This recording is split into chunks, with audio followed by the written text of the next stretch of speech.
Drink it or I'll kill you. Okay, you're live now. All right, we're here. Who are you guys? I'm Marcus Anghel from Scottsdale, Arizona. I got a restoration shop out there, and we specialize in the early Mustangs. And who's this guy to your right? This guy here, I could say a lot about him, but Bill Goldberg. I'm a jack of all trades. Today I'm a car guy. Actually, every day I'm a car guy. We're here at Goldberg's garage, and you know, this is I'm not going to say the start of a journey, but this is a continuation of a journey called the Lawman voyage.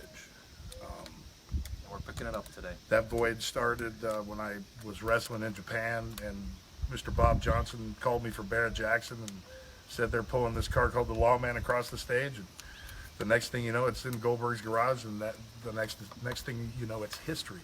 But there's a lot of things that have happened since then until now. But the car is in a current state of flux, and it will be taken from that current state to its deserved place, which is back to originality. And this is the only man that I have trust to do it. So. Yeah. So let's take a look. Yeah, let's check out the car. Yeah. It's not about us. It's about the car, right? All about the car. All about the car. All right, so tell us the story of what this car is and its significance. Oh my God. Well, you know, I don't know if we'll have The short 5-minute version. the battery on your phone for that, but let's just say it started back in November. I saw a special on 60 Minutes about this car called the Lawman. It was a campaign over in Vietnam during the early 70s, and it was part of a drag racer's vision to basically teach the young servicemen and women how to drive so they wouldn't come back after risking their lives at war and get in a silly accident in a 500 horsepower car that they could spend $4,500 on. Right. So they put together these clinics out there, right? They traveled around. The guy's name was Al Ekstrand. He was a former Chrysler. He worked in the legal department, so he had a law background. So the name here, like a lot of drag cars, right? They come back to the name Lawman. And he had a bunch of cars that he put together with Ford for the purpose, like Bill said, to go out twofold, really, right? To train people how to drive these muscle cars, and also to promote them and sell them. And he wasn't just a corporate lawyer, he was also a drag guy. Right. And so he knew that it was a way to go to the servicemen and women and get straight to them and make them listen. And also some of the people who couldn't take part in the driving course when it was overseas, they could go to the windows of the VAs and they would see this car slamming down the tarmac, and it would, you know, I say it in the, I don't know how good your lens is there, but I say it, the hair stands up on my arms, and it brings kind of a tear to my eyes, because this car to them represented what they were there fighting for. The red, white, and blue. It gave them every semblance that they had on foreign soil of what they knew about home. And since they couldn't go out and take part in driving the Mach 1s through the course, they could go to the window of the VA and they could see this thing doing its thing. And it would boost their morale. And it's a Boss 429, right? It is the Boss 429. There are a lot of Boss 429s. Well, there are a lot. They're limited. Yeah. But it is, in my eyes, the Boss 429. I think so. I mean, it's the most significant Boss 429, just because of you just take the story, right? You just take the story of this, and, you know, there's a lot of good stories, there's a lot of good cars out there, but just the way that this traveled overseas, the way you had Ford backing it up, the history of it, and the interesting modifications, right? When you see this thing done, and you have a blower that's sticking out of the hood here, and you have side pipes that are coming out, and that's the way it came from Ford. There is no other car like that. You start this thing up, and I mean, it's an experience to see it and hear it. And you're the Boss 429 guy. How many Boss 429s in the world are automatic? 0. This is the only one. So this was built this way. I mean, it has a lot of interesting modifications, and we'll go through that. I think one of the things that'll be interesting as it unfolds is putting together together the whole history of that, right? The history of how it was developed over the years, where it was. I'll be doing a lot of background on it, because that's what you want. You want the kind of the biography of the car. Give him a tidbit, give him a little hook. Give him a hook. Speaking of hooks, what did they mount at the bottom of this thing? I'm assuming because it was on an aircraft carrier. Right. You know, to stabilize it. Yeah. So they have hooks to tie it down on the traction bars that are still there. A lot of interesting original little pieces. The radiator that was in the trunk.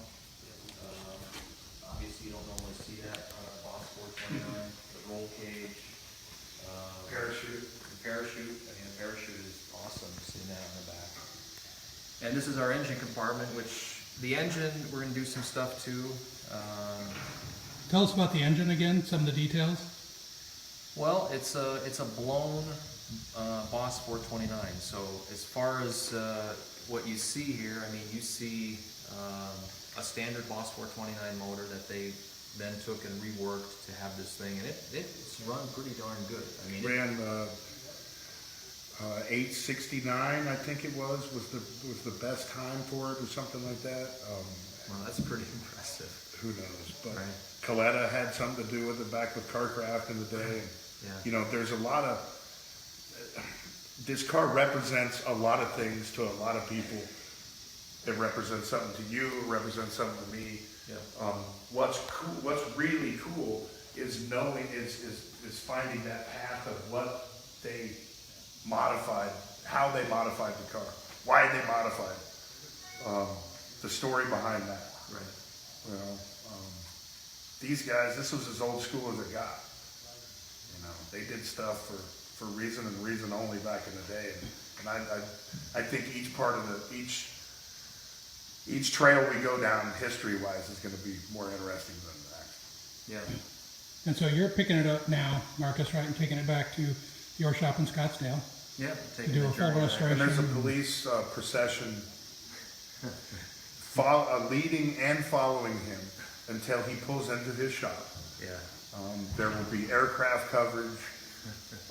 Pentagon's aware. Yeah, how far are we from Camp Pendleton right now? Oh and yeah, Miramar? yeah, I got the You guys the on full- hold. Believe me, if any funny business from you guys, you take the wrong turn out of here, they're gonna be on you. Cobra helicopters in a second. So Yeah. Mark Houlihan, our staff editor in Florida, just said you need more Ford stuff on your walls. Get rid yeah, of the well, Chrysler you know, stuff. I need more Fords in my garage. I just need more of a garage. Well, you have the Ford right here. So Yeah, and what people have to understand is they see the GTX sign above, you know, the most preeminent Ford in the world, I believe, is that this is like a carousel of vehicles. At one day or 1 week, you know, 3 cars could be in this spot. So I'm sorry, that's my excuse. So like you said, we're loading it up here in just a couple minutes. Probably we won't live video that, but how long do you think it's going to take you to do the research and the restoration, Marcus? Are you not putting a timeline on it? Or do you don't want to put a timeline on it? Do you? That's a hard question. Don't do it. The owner's supposed to ask me that question. He hasn't I asked me. know, you know what? At the end of the day, it's the same thing I tell Mark Warman, right? And this is a very intensive process of figuring out where this car is going to go. Okay, and once I figure out where it's going to go, if my main concern is time, then I'm in it for the wrong reason. It's got to be done right. Period. End of story. Yeah. I give Mark a car and I get it 2 years later. This better not be 2 years later. But I mean, if it is, it is. It means I have another spot for 2 years, and I can put another Ford in here. There you All you go. Ford guys. But hey, if you want something done right, you go to the best guy in the world. If you can't do it yourself, and you get it done right, and there's no time frame on it for me, I could care less. Obviously, It's just, yeah, and then to be fair on that question, Rob, it has to do with a lot of research and a lot of details that are different, right? If you look at a standard Mustang, a standard Boss 429, you know, this, and this goes here, this is wrong, you throw this to the side. Here That's you fine. gotta kind of, yeah, you gotta kind of research this and say, okay, this is, you know, this master cylinder here is not a standard Boss 429 master cylinder. It also has disc brakes on the back. So I gotta figure out, was that originally done that way, or do we need to change that? So that's just a lot of examples like that on there. And we don't want to do shortcuts. We don't want to do it twice. And this car did have a life, you know, after the tour ended and prior to me buying it too. And so we've got to get a lot of questions answered as to when it was in other people's hands too. So Yeah. Very cool. Jack Gunter said Bill Goldberg is the man. Miss him in the ring. uh, Where can they see you now? You got Jack, TV shows? as you can see, I'm 51 years old. There's a lot of gray that matches Marcus's shirt right there. But, you know, hey, as long as I'm able to do what I do, then, I mean, everything's an option. But you can see me every Tuesday night, 10 o'clock, 9 o'clock Central, only on History Channel for Knife or Death. Don't forget that, because we want to do 2 or 3 or 10 more seasons. So we're coming up on next week's episode Tuesday night. It is a barn burner like the last one, and we got a lot more to come. Yeah. Sweet. All right, thanks, guys. Watch for more on this car and Marcus's progress and Bill's progress in Mustang Monthly and, Yeah, and Marcus. do the Instagram stuff, because he and I do a lot on there. Visually, it's a great place to come check out not only this project, but what's in Goldberg's garage with, you know, Project Jackhammer. Right.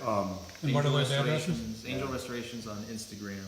Instagram's the future. It's the present and the future. Goldberg 95 and Goldberg's garage on Instagram. Yeah. Twitter was yesterday's news. Facebook, I'm impartial. As we're on Facebook Live. Like I said. All right, thanks, guys. Readers, stay tuned. More to come later.